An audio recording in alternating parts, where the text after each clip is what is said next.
Hello and welcome. My name is Airwave and I'm the lead DotA writer at soimba.com.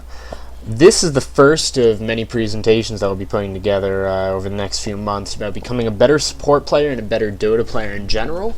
This presentation is called But What Do I Do Now? Understanding the flow and stages of the game as a support player in Dota 2. Now, over the past few months, I've started teaching a few of my friends how to play Dota. And one of the most common questions that I've gotten from them is, but what do I do now? And it usually happens around that 15 to 25 minute point where, the laning phase is beginning to end and you move towards that awkward mid-game phase where there aren't really team fights, but there's some skirmishes, there's some pushing, and this is my attempt to tell a new player who wants to play support what you should be doing during that period. Now, take this situation for example. Let's say you're playing Crystal Maiden, you're laning with the anti-mage, 2v1 against the long lane Windrunner. So far, the Windrunner's stuck at level 1, you're level 3, your AM's level 4, and your AM's getting good farm, he's pretty much left alone, not being harassed at all, Windrunner's just staying at tower to avoid dying. And the question becomes, what should you do now? Well, really, I think you have four options in this scenario. Option one is that you can just stay in lane, continue doing what you're doing, keep the Windrunner away, and, keep anti-mage safe. The second option is that you can start stacking and pulling the jungle. This is useful for when you want to get yourself a little more experience, get AM a little more experience, get yourself a little bit of gold. You can gank other lanes, which is especially useful depending on the matchups, but, to help out your mid, if your other side lane's losing, you can definitely be a big asset there by rotating. And finally, you can camp runes. And this isn't as much a strategy as just a good thing to get in the habit of doing. Every 2 minutes, just start camping a rune. It'll really help out your mid player. So, staying in lane. The pros of this, your AM will continue to have free farm unless they rotate people down from other lanes. You'll still receive some experience, and Windrunner won't get anything. This is a very safe way of doing things. It's not a huge risk, not a very huge reward, but it's solid. The cons of this strategy, though, AM won't get the full experience from the creep wave since he'll be splitting it with you. This might not seem like a huge deal, but letting your carry get a level advantage can be extremely powerful, especially if you're able to find levels elsewhere or if you don't need the levels. Also, you will not receive any gold since AM will be hoarding the farm as he should. And the last thing, and I think this is the most important thing, maybe not so much against a Windrunner, but if you're going against a long lane Lone Druid or a long lane Nature's Prophet, or any hero that's capable of jungling, if they leave, you're babysitting a 2v0 lane. And the enemy long laner is going to get farm and experience elsewhere. Even a Windrunner can go to the jungle and just start pulling waves. So if it gets to that point, you're not really serving a purpose there, you're just sapping experience. The second option, stacking and pulling, this will get both of you. This is a way to really maximize your rewards. It will result in both you and anti-mage, or whatever carry, getting more experience. You'll also get some farm, which will get you closer to wards, get you closer to boots, get you closer to that first item that you want. You're also going to be denying creeps, which, if Windrunner is at the tower, it's not a big deal, but it's very helpful if Windrunner is able to sneak out some experience, so this way you're taking creeps completely out of the situation. And finally, not really during the early game, but once either your carry starts to get some levels, or they pick up a Battle Fury, or even a character like Alchemist, stacking for them is extremely important. Just getting some stacks up for a hero like Alchemist to the easy camp allows his farm to skyrocket because of Goblin's Greed, and when you have heroes, either someone like an anti-mage or a Faceless Void who's going to be going for Battle Fury, or even characters with inherent farming mechanics, such as Gyrocopter with Flat Cannon, or the Luna Glaives, stacking can be great for them. It'll allow their farm to get better. It'll give it a little boost. Plus, you can stick around and pick up the experience with them. The cons of stacking and pulling is that Windrunner will be free to move up since you're going to be out of the lane and out of position. So Windrunner should be able to sneak out some experience, if not last hits. AM is also very susceptible to a gank, especially by TPing mid-hero, especially a hard initiator / CC type character, if it's a Magnus or a Beastmaster, anything like that. And this shouldn't be an issue in most scenarios, but it can be. Poor pulling will destroy your lane position, which, if you have a double stack of at the medium camp, generally speaking, the creeps will die. Your creeps. But if you're pulling a single pull, then, which is you didn't bother to stack before the pull, then some of your creeps will survive, and you'll have about a 1.5, maybe a slightly bigger wave, and that will push creeps towards the enemy tower. Now, this is great if you're looking to push, let's say, with a Leshrac or an Enigma or a Chen or anything like that that allows you to push towers quickly. But if you're not looking to push the tower, doing this is going to give Windrunner at least a few waves of creeps. And if Windrunner was stuck at level 1, this will probably get Windrunner to at least level 3. It'll give her some farm, and it's basically... it's one of the worst things possible, because once she starts getting a few levels, she'll continue to snowball, she'll be difficult to kill, and you really want to force that long lane solo to stay as low a level as possible for as long as possible.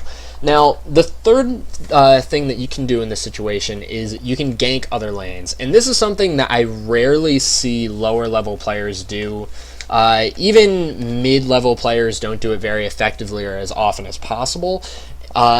When ganking, it's one of those things that during the early game, if you gank effectively and actively, you can set the pace for the rest of the game.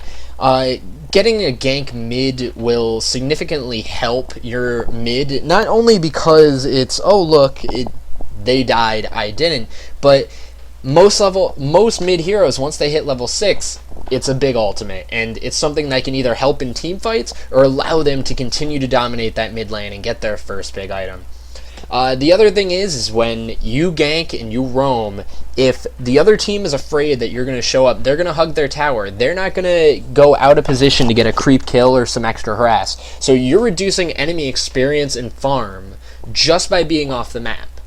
Now, the third thing, which ultimately this is the goal of ganking, it's kills. And it gets you gold, which will help get you boots. It'll get you towards that first big item. It will get your teammates kills, and it will, more importantly, put the other team back. They'll lose out on experience. They'll have to TP back to lane. They're going to lose gold. Now, even though ganking is very, very, very profitable, it's a huge risk and a huge reward.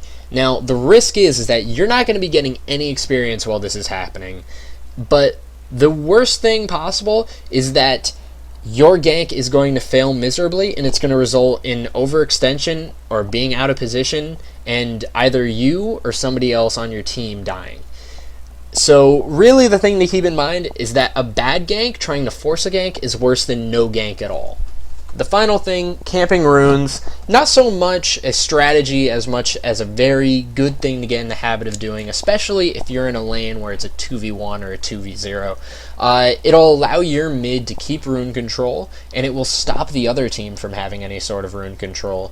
And just allowing either your mid to have the advantage by just bottle ferrying and not worrying about trying to clear out creep waves, or forcing your opponent to clear out creep waves quickly, wasting mana and not getting anything out of it, not being able to refill their bottle. Very, very good. It's one of those little things that really can sway how a mid matchup balances. And the final thing about runes is that if you're camping runes and let's say your mid doesn't want it or won't be able to get it, and you get a good ganking rune, say an invis, you're able to gank much better than you would have before. Or even a haste, even a double damage in certain situations is that little extra bit that you need to make a gank work. Now, one of the things I mentioned earlier is flow. And the flow of the game, it's a difficult concept to really describe, but I feel like it's very similar to momentum in the sense that you know it's there, but it's difficult to measure, and once it starts going, it plays a huge impact on the game. Now, by controlling the flow, I think that flow is also very closely linked to map control, and map control's two most basic elements are movement and vision. Now, by ganking, by actively going between lanes, by actively making yourself a presence in different parts of the map and then disappearing from the map, you're showing good movement. And that ties in with vision, which, if they see you off the map, they're going to play more cautiously. If they see you on the map, they can breathe a sigh of relief. Vision also ties into keeping wards up, getting de-warding the enemy, just doing all those different types of things where you're able to see a lot of the map and trying to prevent the other team from seeing the map. So getting used to at least being able to understand the flow of the game is very important and a very useful tool. It's one of the things that allowed me to really progress as a player. Now, for the situation to continue, let's say it's 18 minutes in the game, your anti-mage has power treads and a battle fear. He's farming well, you've stacked a few camps, he's continuing to get free farm, but battle fury is a farming item, and rushing battle fury is not going to be a huge contributor in team fights. So at this point in the game, what should you and your team do? What should your team look to make happen at this point in the game? Depending on your situation, you have three options, and I think those three options are turtling, and then pushing and split pushing. Split pushing and pushing are similar, but they're not the same. I'll go into more depth of what they are right now, but first I want to talk about turtling, because in this situation, that's what you'd most likely be doing. Turtling is, generally speaking, when you're going to be playing defensive. The other things that people call it are a 4+1 play style or 4 protect 1, and this will it siphons most of the farm onto your main hard carry. Your other heroes do get their farm. Your mid hero will be getting some good farm. Your offlane hero will be getting whatever farm he needs, but what you are going to be doing during this period is you're going to be protecting your carry, you're going to be nurturing your carry, and you're going to do everything you can to keep map control. If the other team is trying to stop your turtle, they are going to try to push and they're going to try to gank. So having map control, keeping lanes controlled, making sure that you have vision of enemy heroes when they're trying to gank is hugely important. In turtle versus turtle matches, most of the game is decided by how well each carry farms and how well a team protects a carry. And if you assume that both teams' hard carries are getting 500 gold per minute, and one dies 3 times and is out for 3 minutes and loses 500 gold each time they die, that's a 3,000 gold swing between the carries. So protecting your carry is one of the most important things during a turtle strategy. Certain lineups and certain heroes are designed or picked for this purpose alone.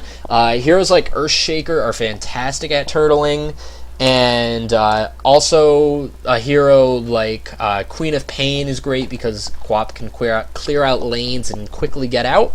And Keeper of the Light is another really strong turtle hero, simply because his blast, fully charged, will basically kill a wave before it can reach your tower. So continuing on with turtling, it's good. The good thing about turtling is that if you think that your team is more talented, or that you have a mid and a carry player that are more talented than their team, it allows those players to shine because they're able to get all their items. They're able to make things happen during a very long game. And the longer the game goes, the less of an impact a support hero should have. I mean, a 60-minute Crystal Maiden isn't going to be doing that much to a 60-minute Phantom Lancer. And farming heroes, such as an Anti-Mage, or even Phantom Lancer, Alchemist, they're going to flourish. Even a Doom. Doom's another good example.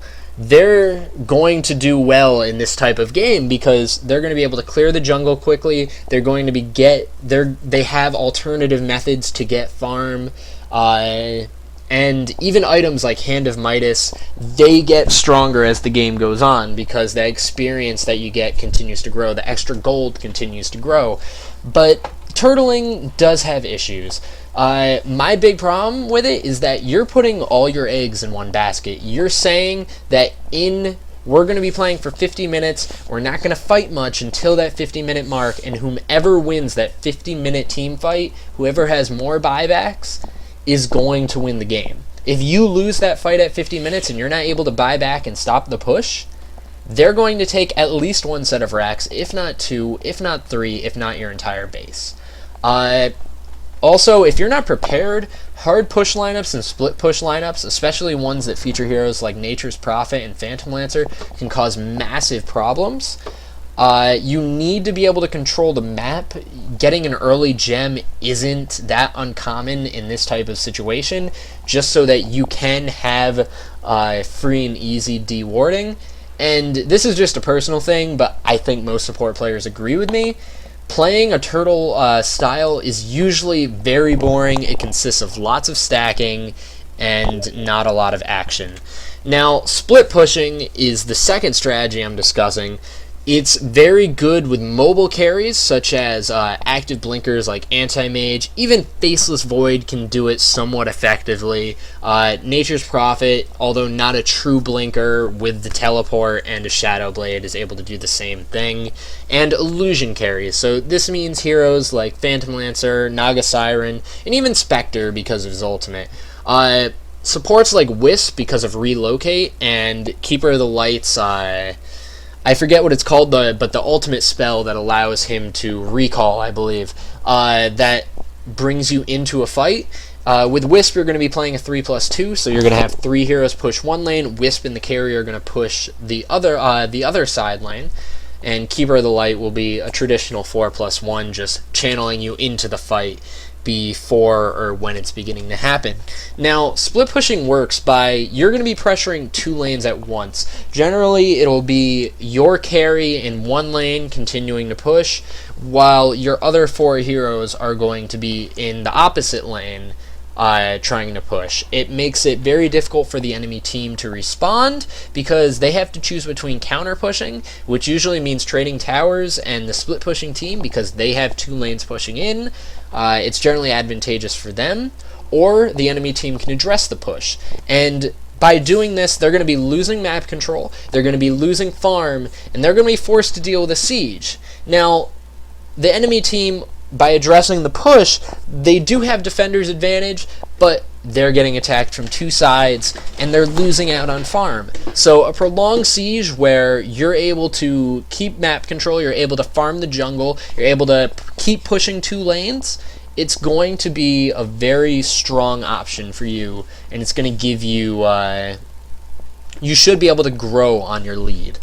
Now, it will result in a lot of free towers and barracks if the other team isn't careful, if they don't respond quickly, and they don't respond effectively. It'll also create a lot of room on the map. Like I said, it gives you the opportunity to farm both jungles, it gives you lanes to farm, and it's going to keep pressure on the other team. And this is something that you won't really experience at high-level team play games, but especially in pubs or low-level, mid-level games, it's going to force the enemy team to communicate and make tough decisions in a very short amount of time. And by doing that, you are going to be taking advantage of them. Sometimes they're going to send too many people back to TP or to address the one hero, so you're going to have a favorable advantage with your 4, or they're just not going to respond quick enough, and the enemy's going to lose some towers, they're going to lose a racks, and it's going to give you a huge advantage. But that all being said, if you're doing a 4 on one side and 1 on the other side, your hard carry who's all alone is going to be very, very susceptible to hard initiation and CC. When I say hard initiation, I mean characters like Clockwork, like Beastmaster with a blink, who are able to go right in and shut you down immediately. CC, if you're playing against someone like a Puck or a Queen of Pain and they have Hex in addition to their spells, or even an Orchid, you're going to have a very tough time getting away, and it's going to make things very difficult for the rest of your team. The converse of this is that the opponent can force 5v4 fights. They can say, okay, he's going to be pushing that lane, that's fine. We're going to jump on the 4 heroes here who don't have their hard carry, who has most of their farm, who has most of their levels, and we're going to have everyone here, we're going to wipe them out, we're going to take a big experience advantage, we're going to take a gold advantage because of it, and then once we get out of this team fight, we'll address their one hero that's split pushing. And finally, heroes with wave clearing abilities are great at stopping split pushes. Heroes like Lena, Leshrac, Keeper of the Light, who I mentioned, Rubik, if he's able to steal a nuke, they can all clear waves very quickly, making things difficult for a split push. You're only going to need to dedicate 1 or 2 heroes to stopping that creep wave, and you'll be able to nuke down the enemy team as well. So, the third strategy is pushing. And when I say pushing, I usually mean a mid-game push strat with carries such as Dragon Knight or Chaos Knight or Nyax, who are really, really powerful during the mid-game but still translate to the late game, or carries like Tiny once he gets an Ags, or Lone Druid just in general, because they have great tower pushing ability. They're able to do a lot of damage very quickly. Now, a push strat, it gives your team a lot of map control similar to push or split pushing, and it gives your team a gold advantage with towers, very similar to split pushing. But this pushing in general is more of a timing based attack. You're looking to make something happen, usually in that 25 to 30 minute mark, potentially earlier if you have heroes like Chen or Enchantress or Enigma, who, or even Leshrac, who are able to put a lot of damage onto a tower in a short amount of time. And it's really good for taking advantage of underfarmed hard carries such as an Anti-Mage, such as a Spectre, such as a Faceless Void, who need those items before they can really contribute to a team fight. Now, like I said, it gives a gold advantage, it establishes map control, it stops hard carries, but the one thing that I do want to point out is that if you're able to pick up an early Rax, it will reduce the overall gold and experience potential that the enemy has. This is because super creeps offer less gold, offer less experience, and are much harder to kill. So you're really going to be reducing what the other team is capable of in the long term by getting those racks. All that being said, a failed push can be game ending. If you're not able to push effectively, you can lose the game just by being locked out while you have 5 heroes sitting there not farming, trying to do damage to a tower, whittling it down, while the other team has 2 lanes that they're farming and they have 3 heroes stopping your push. So those 2 heroes who are farming are getting an experience advantage, they're getting a gold advantage, and you're sitting there stagnant doing nothing. So time spent pushing is time spent not farming. And that's really important to understand and to gauge. This push isn't working, let's pull out, let's farm up, let's take map control again, maybe get a Roche, and then go for it. But the other thing is that if you're pushing on a tower, the enemy is going to have defender's advantage, especially if you're pushing that tier 3, which is the most difficult tower to push, because you're pushing uphill, the other team is going to continue to lock you out, and they're going to have a tower protecting them. So pushing on a tower, if you don't have the advantage, if you don't have the ability to tank it and deal with it, most teams don't like pushing that tier 3 unless they have a pipe and a mech. It's a very difficult position to put yourself and your team in.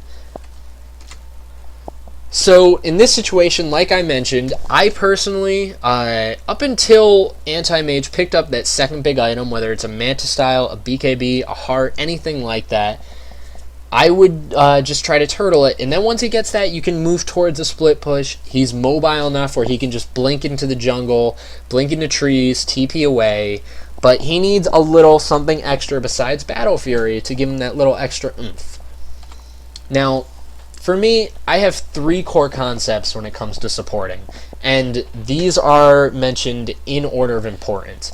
Babysitting, which is keeping your carry safe, ganking, which is making sure the enemy carry isn't safe, and farming, which is something that it sounds weird to say, but it's getting those small items that either allow you to live longer and deal a little more damage, or protect your carry, delay the enemy carry. It all helps, it all adds up. Babysitting means more than just what happens during the early laning phase. Most people associate babysitting with just that early phase where your anti-mage has 500 health and barely hits for anything and is easy to kill if locked down. But it really is something you have to do throughout the whole early to mid game. Your entire job is to keep your carry safe and allow him to reach his full effectiveness. It means sacrificing yourself in order to save the carry if absolutely necessary. If your carry is going to die, do whatever you can to save his life, even if it means yours. But, and this is difficult to gauge, you'll start to understand it more. If your carry's dead, you do not die with him. You live, you try to soak up that little bit of extra experience, get those last hits while in lane.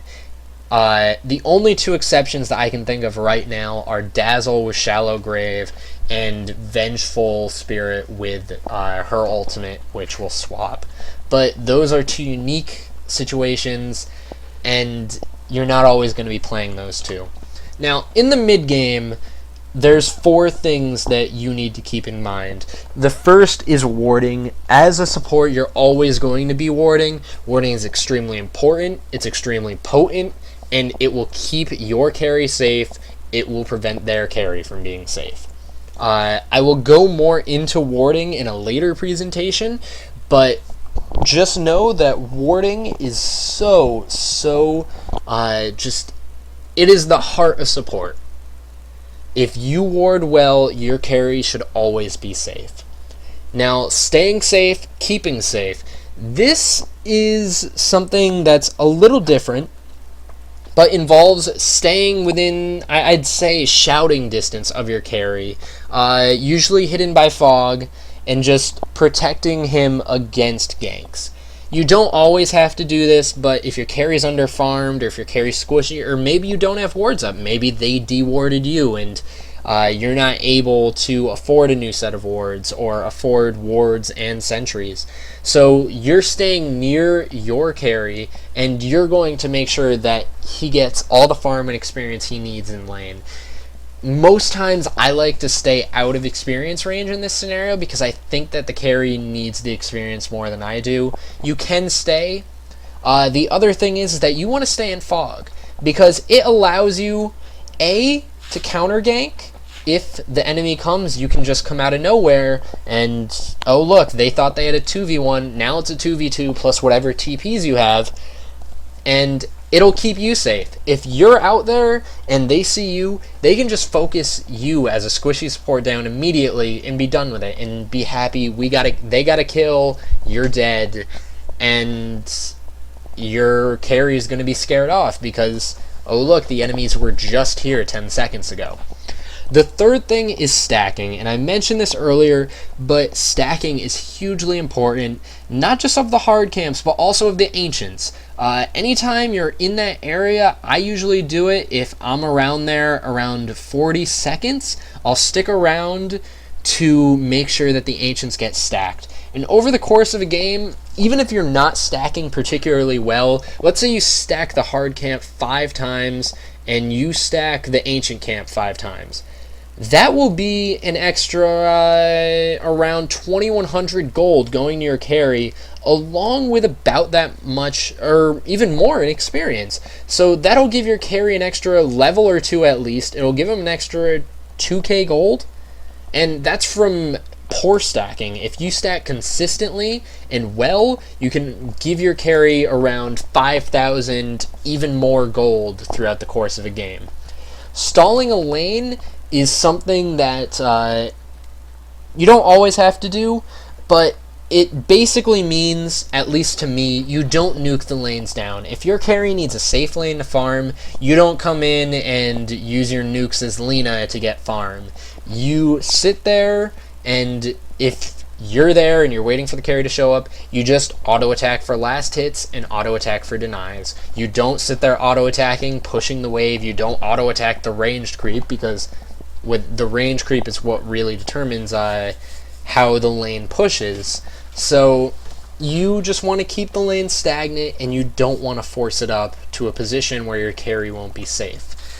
Ganking is the second facet of support, and ganking doesn't always mean getting a kill. Ganking can be pressuring. Ganking can be just making the other team scared. Ganking is establishing map control. By not being on the map and then going on the map and just showing up in different spots, you're making yourself unpredictable, and the other team needs to either be scared or find a way to react. And if they do react, they're leaving their lane. They're doing things that they normally wouldn't do. So you're just making your presence felt in a bunch of different places. Now, once you get to the mid game, utilizing smoke is going to be one of your most important tools as a ganker. Because assuming that you're facing a competent opponent, they're going to have wards up, and they're going to see you as soon as you enter their jungle. But going in with a smoke, they're not going to see you, and it'll also tip you off to when an enemy's near you in the jungle. It'll allow you to offensively ward without being scared, and best case scenario, you do all those things and you kill an enemy, and you set their carry back. You're able to maybe steal some stacks. You're able to just take part of the map and claim it as your own for at least a small period of time. Ganking also means gank protection, though, and this is about protecting your carry. One of the most fundamental rules of Dota is to always carry a TP. TPs save lives, both for yourself and your teammates. If your carry is getting ganked at the tower, just using a TP might be enough to scare the enemy off, to not continue to chase, to not pursue, and if they don't stop, it can result in kills for both you and your carry. The important thing to know is that the moment you think your carry is threatened, TP.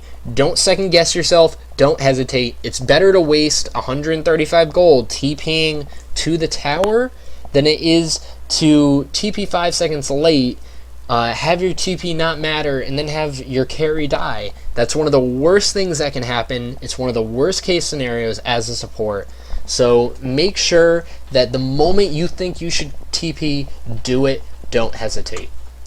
Farming is a very difficult thing to gauge as a support hero. Knowing when to be greedy and when not to be is something that can only be gained through experience, but I will attempt to tell you some of the things that I've learned about farming as a hard support. Now, it's obvious that there are 4 spots on the map where you can farm. You have the 3 lanes and you have the jungle. If there isn't a lane for you to farm, you can farm the jungle. Obviously, you can stack and pull, or you can just straight pull, which will get you farm. But when you have a hero like Crystal Maiden, your W lasts for 10 seconds on creeps. This is great for farming up hard creeps. And it's you also have heroes like Venomancer. While Venom wards are great for pushing and stopping pushes, it also gives you a mechanic to clear the jungle. So keep that in mind when you're looking for some farm, that you can use abilities and they'll be pretty effective. Farming is doubly important on heroes such as Earthshaker, such as Sand King, who really benefit from picking up that big item like a Blink Dagger that gives them an ability to initiate fights. I think that when a Sand King or an Earthshaker is able to pick up a Blink Dagger, especially as a 5, it's a turning point in the game, because that's not something, it's sort of a luxury for them. They're stuck buying wards all game, they're buying Rev, they're upping the courier, but they're able to pick up that big item, and I think it's really important to allow your initiating supports to have a few minutes to sit and farm a lane so that they can get that item. Farming will allow you to get ward money. If you're short on cash, if you're constantly getting ganked, You know, farming a wave to get wards up to protect both yourself and your carry isn't a bad idea. And finally, items. If you're able to farm up a little bit of gold, getting items to protect your carry, such as a mech or a pipe, or items to delay the enemy carry, such as a Yule's or a Ghost Scepter, are great. They're amazing tools, and they allow you to really excel and make your presence felt throughout the mid to late game as a support. Maximizing farm is one of those things that you're really going to have to get in the habit of doing, because last hits are so much more important to you than they are a hard carry, because that hard carry, he's going to have 45 minutes to farm. You're going to have 2, you're going to have 3, you're going to have 4 minutes to farm. That's going to be your entire window during the game to get that farm that you need to be effective. So learning to estimate how much time you have to farm a lane is very important. If you have 2 minutes to farm a lane, just take what you get and build a couple bracers. Accept the fact that you're not going to be getting those luxury items. But if you have 5 minutes and you're able to get all those last hits, that gets you very close to building a mech. And getting an early mech on a support hero adds 250 effective health points to your entire team. It makes pushing easier and more effective. So if you have that time, do what you can to build the mech, build the pipe, build those helpful team items. Even a Vladimir's is really good for your melee carries. But if you guess wrong, if you think, oh, I'm going to have 5 minutes, and then you have 2 minutes, and you're stuck with a headdress, that's not good. You can't build a headdress and say, oh, well, I'm going to make 2 bracers now. You're stuck with that headdress, and you're going to be getting a very delayed mech. You're going to want to seed farm, obviously, to those who need it. So your 1 through 3 heroes, your hard carry, your mid, and your off lane, you want to give them the farm. But if you're 200 off of a big item, let's say you're 200 off of a BKB, or you're 200 off of your mech, or you're 400 off your pipe, say, hey, I need this amount of gold. Just let me farm this lane for a minute. It's going to be a really helpful item for you. It's going to help our team. It's going to help me. Just let me be just let me be greedy. And good teams will let you do that. Be greedy when you have to be. Team fights are another thing that I'll get into more during a different presentation, but I wanted to touch on it because I feel like there's a few small things that really help players. When preparing for a team fight, especially a tower defense, get there early. You want to make it where your TP isn't going to affect the TP length of your carry or anyone else who is late to the fight. You don't want to have to deal with 8-second TPs because your Crystal Maiden TP'd right before the enemy got there. Even more importantly, you want to use your abilities when you're there early to push back the waves. The second thing is you want to keep safe. You don't want to put yourself in a position where you can be initiated upon and then the enemy is going to have a 4v5 and you're just going to be sitting on the sidelines watching things happen. You're also going to be giving up free gold, and that's never a good thing. So keep safe. Stay behind towers. Stay as far back as you have to. The third thing, meet, skeet, retreat, is actually probably the best piece of advice I've ever received about supporting. And this is something that a Han Pro taught me. And he was talking about playing the Han equivalent of Vengeful Spirit. And he said, if I'm in a team fight and I'm playing Han's Vengeful, I'm going to use my stun, I'm going to use my W, I'm going to stay close enough for my E to affect my teammates, and I'm going to use my R to swap any of my teammates out, but I'm not going to be auto-attacking. Me auto-attacking isn't worth the damage that I'm going to be taking from AoE, the stuns I'm going to be taking from AoE. I'm not going to have the ability to swap my teammates out. I'd rather be able to sit back, use my abilities, run away a little bit, wait for my abilities to come off cooldown, and then re-enter the fight. And I think that's really important, especially for new players. You don't need to be in the thick of things.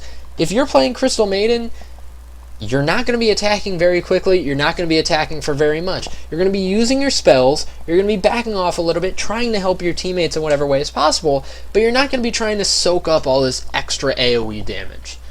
And finally, know the value of your life in comparison to everyone else's.